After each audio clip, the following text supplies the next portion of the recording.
제가 이제 오늘 금값이 오른다라고 결정적으로 왜 말씀을 드리느냐? 금 언제 살까요, 여러분? 금 뭐 보고 사야 됩니까? 여기 금은 뭐 보고 사야 된다? 이게 딱 나와야 됩니다. 환율? 환율이 오르면 금값이 오를까요? 떨어질까요? 달러 가치가 세집니다. 금값은. 하락하죠. 그죠? 2008년까지 그랬습니다. 제가 좀 이따 보여드리겠습니다. 그게 우리 교과서적인 거죠. 근데 그게 변합니다. 왜 변하겠습니까? 달러 가격이 오른다는 게 무슨 의미죠? 우리 미리 말씀드리겠습니다. 서프라임 모기지론 터졌습니다. 미국 어떻게 됐어요? 박살난 거죠. 그죠? 근데 미국 달러 가치 떨어졌습니까? 올랐습니까? 그때? 올랐죠. 왜? 불안하니까. 불안할 때는 뭐 사야 돼요? 사람들이. 미국 국채. 미국이 뭐 했어요, 여러분? 지가 잘못해놓고 돈이 들어옵니다. 너무 어이가 없죠. 그러면 미국 달러 가치가 오른 이유가 불안해져서 올랐죠. 금은 뭐 먹고 삽니까? 불안. 그럼 금값도 뭐가 돼요? 오르죠. 그래서 달러 가치와 금 가치가 같이 올랐죠. 미치는 거예요. 근데 우리는 그렇게 생각 안 해요. 왜? 우리는 그때 우리 환율은 확 올라갔으니까, 원화가. 정리됐죠? 근데 그때가 금값과 달러 가치가 동반 상승할 때입니다.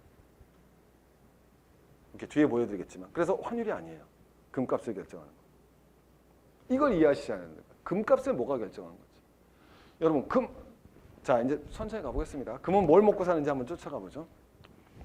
2011에서 15년 우리가 금값이 왜 폭락했는지 한번 가보죠. 폭락까지는 아니고, 뭐 폭락이라고 할 수도 있겠죠. 1,900원까지 갔다가 이 정도 떨어졌으면 뭐 폭락에 가까운 거라고 폭락에 가까운 하락 이렇게 보시면 되겠네요. 여태까지 왜 이렇게 떨어졌냐 이거죠. 그래서 11년부터 제가 살아오른 건 2009년이죠.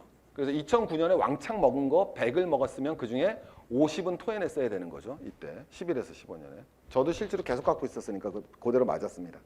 근데 뭐가 되느냐? 금이 수익률이 제일 낮았죠. 왜 그랬죠? 우리 때? 금값을 떨어뜨린 게 뭐냐? 이걸 이해하셔야죠. 2011년부터 금값을 떨어뜨린 게 뭐냐라는 거예요. 미리 말씀드리겠습니다. 금은 여러분 뭐의 왕입니까, 여러분? 실물의 왕. 그럼 여러분 화폐가 늘어나면 금값은 뭐가 됩니까? 똥값 이해되셨죠, 여러분? 금값이 폭등해야 되죠. 그렇죠. 오케이? 네. 그럼 금값이 우리 언제 올랐어요, 우리? 2008, 2009 떨어지면서 제가 강의 칠 때 팍 오르기 시작했잖아요. 그래서 제가 계속 올랐잖아요, 여러분. 왜? 세계 경제가 불안하니까. 불안하니까 사람들이 뭐 했어요? 가만히 있었어요. 자, 좀 가보겠습니다. 이때 인플레이션, 디플레이션 논쟁이 벌어집니다. 루비니가 나오죠. 그 다음에 여러분 폴 크루그만이 나옵니다. 귀염둥이 폴 크루그만.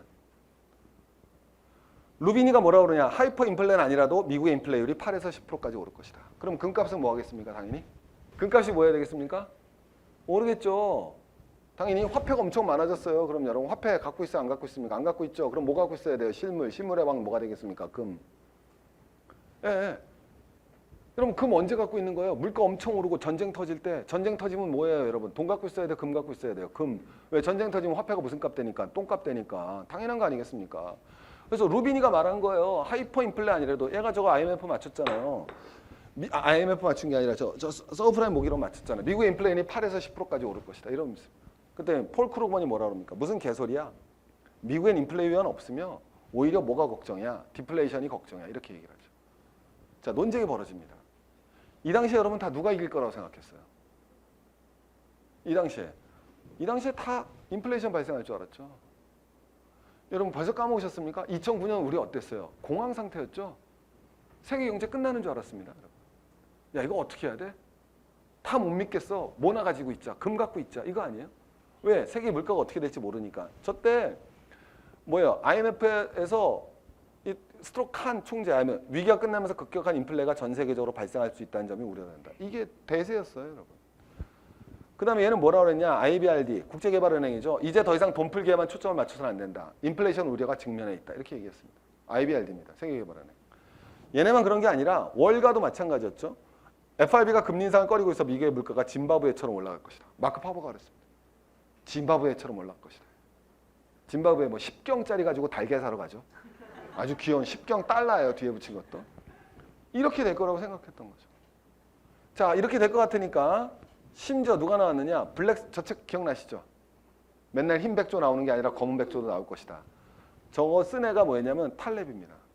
그러니까 뭐냐면 각국 정부들이 막대한 경기 부양 뇌를 결국 단기간 내 급격한 물가 상승을 일컫는 하이퍼 인플레이션을 낳을 거라고 그래요. 그리고 탈랩이 여러분 뭐가 되냐면 펀딩을 만듭니다. 그래서 펀딩을 해갖고 60억 달러에 모집을 합니다. 그럼 얘는 뭐가 될 거라고 본 거죠? 이제 하이퍼 인프가 터질 거라고 본 거죠. 하이퍼 인플레이션 터질 것 같으니까 뭐 사야겠습니까? 당연히. 뭐 샀겠어요? 금하고 그 다음에 원자재. 그래서 저 펀드가 금하고 원자재 엄청 삽니다. 저에다 돈 넣는 사람들은 어떻게 됐겠어요? 끔찍한 재앙을 맞이하죠.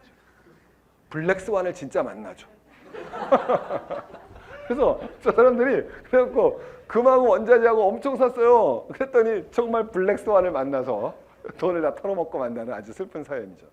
자, 이제 돌아가 보시면 양적 완화였습니다. 기억나시지 않습니까? 양적 완화를 언제 하는 거죠? 우리 교과서적입니다. 교과서적이지 않죠. 왜? 교과서에는 양적 완화가 없다니까요. 교과서에는 재정정책과 금융정책밖에 없습니다. 그죠? 모든 경제 교과서에는 재정정책과 금융정책밖에 없어요. 저도 양적 완화 나오기 전에 양적 완화란 말 솔직히 몰랐습니다. 알 수가 없죠. 왜? 저런 정책이 없었으니까. 근데 금융정책 다 했어요. 그게 뭡니까? 제로금리 때렸잖아요. 재정정책 다 했습니다. 돈 다 썼죠. 근데도 뭐 할 게 있어요? 없어요? 없죠. 야, 이제 더 방법이 없다. 뭐 방법이 없을까? 에라 모르겠다. 돈 풀자잖아요. 돈 찍어내자가 양적 완화 아닙니까? 그럼 여러분 그때 정상적인 사고방식은 돈을 다 찍어내? 그럼 뭐라고 생각했던 거예요? 하이퍼 인프가 오겠구나. 그럼 우리 뭐 사야겠군? 금 사야겠군. 이렇게 딱 나오는 겁니다. 그래서 여러분 저 양적 완화 딱 봅니다. 그래서 이제 보시면은 헬리콥터 벤이 나오죠. 저 당시에 여러분 FRB 의장이 여러분 본 베냉키 아니었습니까? 헬리콥터 벤이 나와서 돈 뿌리겠다고 그런 거예요. 헬리콥터로. 돈 뿌려버릴 거야 그랬더니 여러분 뭐가 돼요? 금값 엄청 오를 거라는 생각이 된 거죠. 그래서 여러분 이게 금값인 겁니다. 1차 양적 완화 때렸을 때요. 그러니까 금값 쭉 올라가죠. 2차 양적 완화 때렸어요. 금값이 쭉 올라갔습니다. 그래서 양적 완화 때릴 때마다 금값이 오른 거예요. 왜? 양적 완화 때리니까 하이퍼가 온다고 본 거죠. 물가 상승은 필연적이다. 우린 지났으니까 왜 안 그런지도 아는 분도 많으신데 그건 지나서 우리가 아는 거예요. 지나서. 그때 몰랐어요.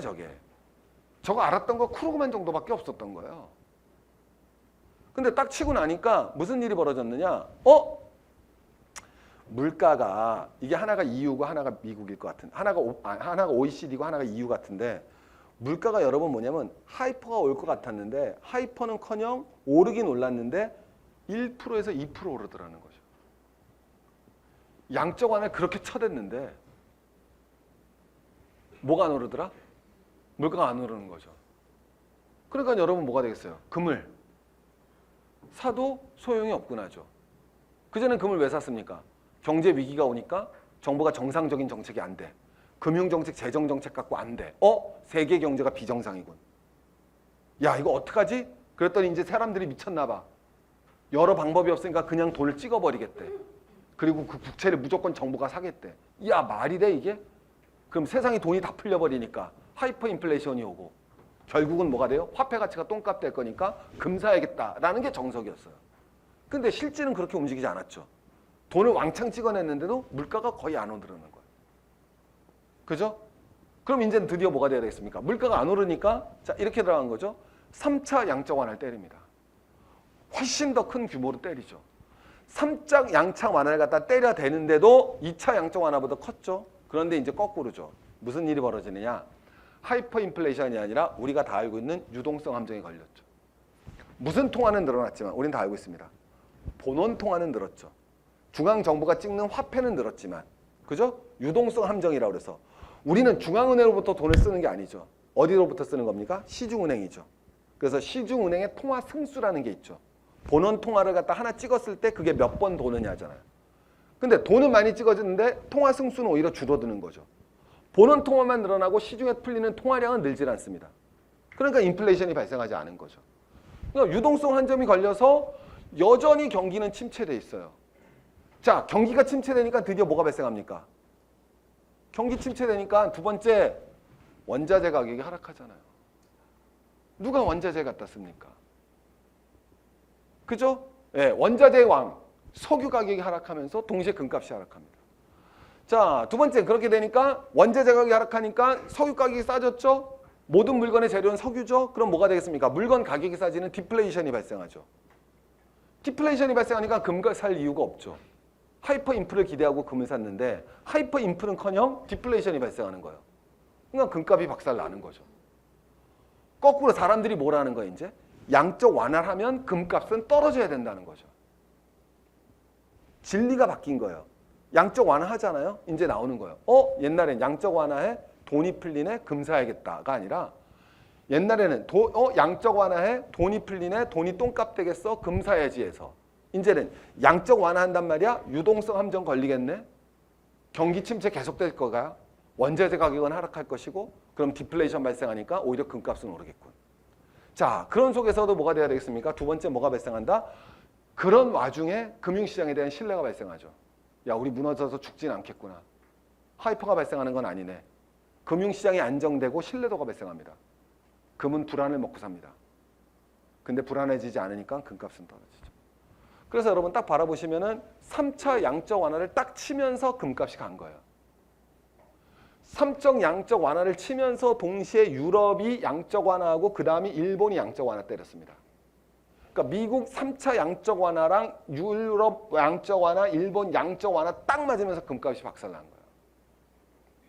그럼 이제 거꾸로 말하면 제가 말씀드린 게 양적 완화 앞으로 한다고 그럽니까? 안 한다고 그럽니까? 안 하잖아요, 여러분. 그 얘기는 금값이 더 떨어지지 않을 거라는 거예요. 역설적으로 보셔요.